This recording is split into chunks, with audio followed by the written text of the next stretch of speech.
తగ్గిస్తాం. ఇంకొక విషయం కూడా మీ అందరికీ చెప్తున్నా, భవిష్యత్తులో ఇప్పుడే కాదు, డీబీటీ కోసం, డైరెక్ట్ బెనిఫిట్ కోసం పోరాడిన పార్టీ తెలుగుదేశం పార్టీ. నేను డిజిటల్ కరెన్సీ రిపోర్ట్ ప్రధానమంత్రికి ఇచ్చినప్పుడు వారిని ఒకటే రిక్వెస్ట్ చేశాను, మీరు ఈరోజు 500, 1000 రూపాయలు రద్దు చేస్తున్నారు, ఇంకా 2000 రూపాయలు కొత్తగా తీసుకొచ్చారు.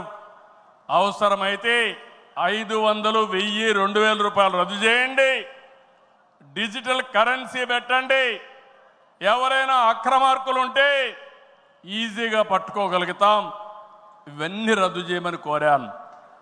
ఈ సభ సందర్భంలో మళ్ళీ ఒకసారి డిమాండ్ చేస్తున్నా, ఈరోజు అందరికీ డిజిటల్ కరెన్సీ వచ్చింది. పార్టీకి డొనేషన్ ఇవ్వాలన్నా ఒకప్పుడంతా లిస్ట్ అంతా ఇచ్చి చదివేవాళ్ళం.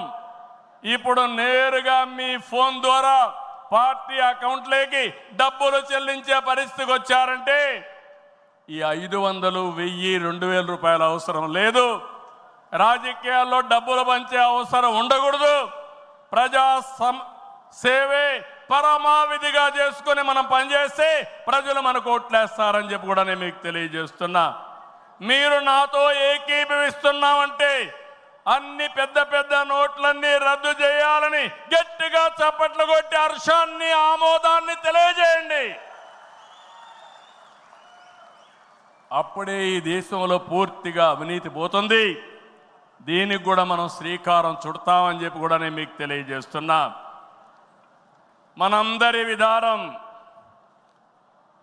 అన్ని ప్రాంతాల అభివృద్ధి, వెనుకబడిన ప్రాంతాలమైన ప్రత్యేకమైన శ్రద్ధ, ఉత్తరాంధ్ర పైన ప్రత్యేకమైన శ్రద్ధ పెడతాం. అమరావతి పూర్తి చేస్తాం. రాయలసీమ అభివృద్ధి మన బాధ్యత. సమగ్ర అభివృద్ధి మన విధానం. అయితే వెనుకబడిన ప్రాంతాల అభివృద్ధి పైన ఎక్కువ ప్రాధాన్యత పెడతాం.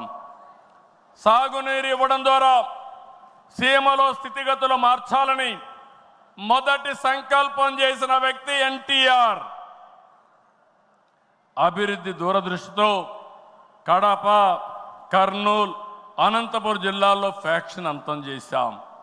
తెలుగు గంగ, కేసీ కెనాల్, హంద్రీ నీవా, నగరి గాలేరు, ముచ్చుమర్రి ఈ ప్రాజెక్టులు పూర్తిగా చేపట్టింది, పూర్తి చేసిన పార్టీ తెలుగుదేశం పార్టీ. రాయలసీమ ముఖ చిత్రాన్ని మార్చిన పార్టీ తెలుగుదేశం పార్టీ. 30 ఏళ్ల క్రితమే ఇజ్రాయెల్ నుంచి డ్రిప్ ఇరిగేషన్ తీసుకొచ్చి 90% సబ్సిడీతో మైక్రో ఇరిగేషన్ ఇచ్చే పార్టీ తెలుగుదేశం పార్టీ అని చెప్పి నేను మీకు తెలియజేస్తున్నా. పోయిన 5 ఏళ్లలో చూస్తే ఒక్క పైసా ఇరిగేషన్ ఖర్చు పెట్టలేదు. అది 14-19లో 12,000 కోట్ల రూపాయలు ఖర్చు పెట్టాం. ఈరోజు హంద్రీ నీవా వెడల్పు చేసే కార్యక్రమం పరిగెత్తా ఉంది. ఈ సంవత్సరమే పూర్తి చేసి మళ్ళీ చివరి భూములకు నీళ్లు ఇవ్వాలనే సంకల్పంతో ఈ ప్రభుత్వం ముందుకు పోతుంది.